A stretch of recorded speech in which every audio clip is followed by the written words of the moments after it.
Hello दोस्तों। कैसे हो आप लोग? आई थिंक सब बढ़िया और मज़े में होंगे। चलिए आज सुनते हैं कहानी, मज़ेदार और प्रेरणादायक। सुनिए और मज़े लीजिए। और हाँ, चैनल में नए हैं तो सब्सक्राइब जरूर से कर लीजिएगा। जैसे को तैसा पंचतंत्र की कहानी। एक बार की बात है, सीतापुरी गांव में जीर्णधन नाम का एक बनिया रहता था। उसका काम कुछ अच्छा नहीं चल रहा था, इसलिए उसने धन कमाने के लिए विदेश जाने का फैसला किया। उसके पास कुछ ज्यादा पैसे या कोई कीमती वस्तु नहीं थी। सिर्फ उसके पास एक लोहे का तराजू थी। उसने वो तराजू साहूकार को धरोहर के रूप में दे दिया और बदले में कुछ रुपए ले लिए। जीर्णधन ने साहूकार से कहा कि वह विदेश से लौटकर अपना उधार चुकाकर तराजू वापस ले लेगा। जब 2 साल बाद वह विदेश से लौटा तो उसने साहूकार से अपना अपना तराजू वापस मांगा। साहूकार बोला कि वो तराजू तो चूहों ने खा लिया।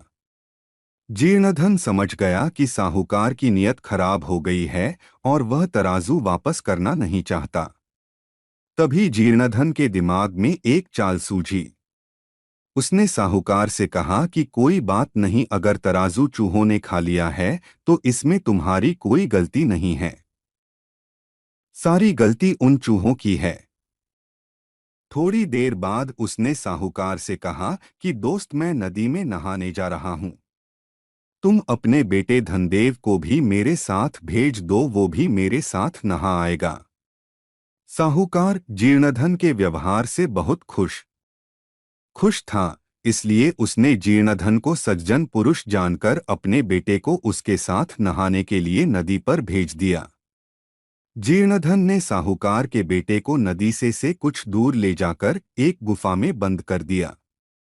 उसने गुफा के दरवाजे पर बड़ा सा पत्थर रख दिया, जिससे साहूकार का बेटा बचकर भाग न पाए। साहूकार के बेटे को गुफा में बंद करके जीर्णधन वापस साहूकार के घर आ गया। उसे अकेला देखकर साहूकार ने पूछा कि मेरा बेटा कहाँ है। जीर्णधन बोला कि माफ करना दोस्त, तुम्हारे बेटे को चील उठाकर ले गई है। साहूकार हैरान रह गया और बोला कि ये कैसे कैसे हो सकता है। चील इतने बड़े बच्चे को कैसे उठा ले जा सकती है। जीर्णधन बोला, जैसे चूहे लोहे के तराजू को खा सकते हैं, वैसे ही चील भी बच्चे को उठाकर ले जा सकती है। अगर बच्चा चाहिए तो तराजू लौटा दो। जब अपने ऊपर मुसीबत आई तब साहूकार को अक्ल आई, उसने जीर्णधन का तराजू वापस कर दिया और जीर्णधन ने साहूकार के बेटे को आजाद कर दिया। कहानी की सिख, जो जैसा व्यवहार करता है उसके साथ वैसा व्यवहार करो, ताकि उसे अपने गलती का एहसास हो जाए। कहानी अच्छा लगा तो लाइक, शेयर और सब्सक्राइब जरूर से कर ले। कबूतर और बहेलिया की कहानी। पुराने समय की बात है, एक जंगल में बहुत बड़ा बरगद का पेड़ था। उस पेड़ पर बहुत सारे कबूतर रहते थे। वो जंगल में घूम घूम कर भोजन की तलाश करते और अपना पेट भरते थे। उन सभी कबूतरों में एक बूढ़ा कबूतर भी था। बूढ़ा कबूतर बहुत ही समझदार था, इसलिए सभी कबूतर उसकी बात माना करते थे। एक दिन उस जंगल में कहीं से घूमता हुआ एक बहेलिया आया।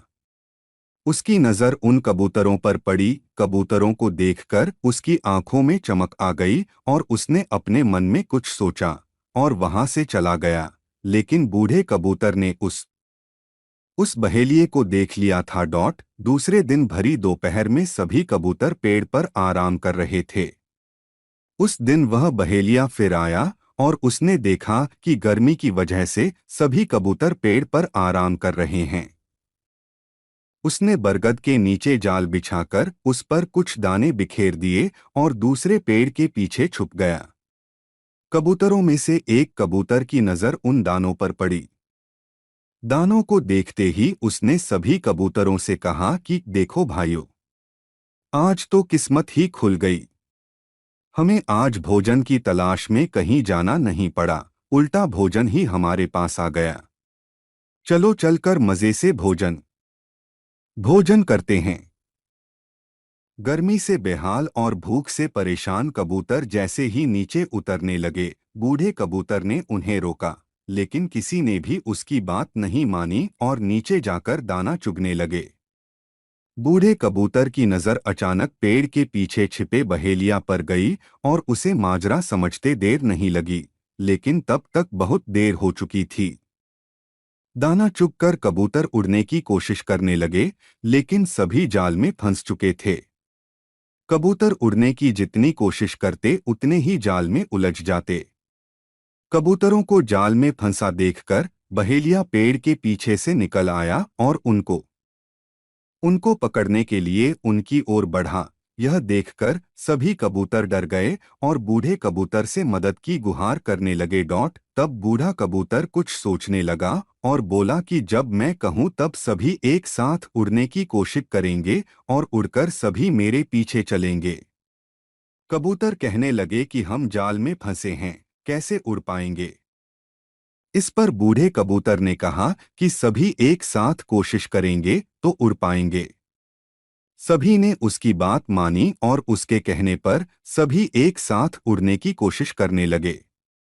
उनके इस प्रयास से वो जाल सहित उड़ गए और बूढ़े कबूतर के पीछे पीछे उड़ने लगे। कबूतरों को जाल सहित उड़ता देख बहेलिया हैरान रह गया, क्योंकि उसने पहली बार कबूतरों को जाल लेकर उड़ते देखा था। वह कबूतरों के पीछे पीछे भागा, लेकिन कबूतर नदी और पर्वतों को पार करते हुए निकल गए। इससे बहेलिया उनका पीछा नहीं कर पाया।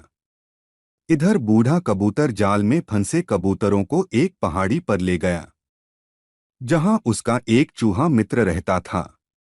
बूढ़े कबूतर को आता देख उसकी खुशी का ठिकाना नहीं रहा, लेकिन जब बूढ़े कबूतर ने सारा किस्सा सुनाया तो उसे दुख भी हुआ। उसने कहा कि मित्र चिंता मत करो, मैं अभी अपने दांतों से जाल को काट देता हूँ। उसने अपने दांतों से जाल को काटकर सभी कबूतरों को आजाद कर दिया। कबूतरों की खुशी का ठिकाना नहीं रहा। सभी ने चूहे को धन्यवाद दिया और बूढ़े कबूतर से क्षमा मांगी। कहानी से सीख। इस कहानी से यह सीख मिलती है कि एकता में ही ताकत होती है और हमें हमेशा बड़ों की बात माननी चाहिए। कहानी कैसे लगी मेरे दोस्तों? अच्छी लगी तो लाइक, शेयर और सब्सक्राइब ज़रूर से कर ले, ताकि आपको ऐसे मज़ेदार कहानियाँ सुनने मिले। और कहानियों को अपने व्हाट्सएप ग्रुप में भी अपने दोस्तों के साथ शेयर करें ज़रूर।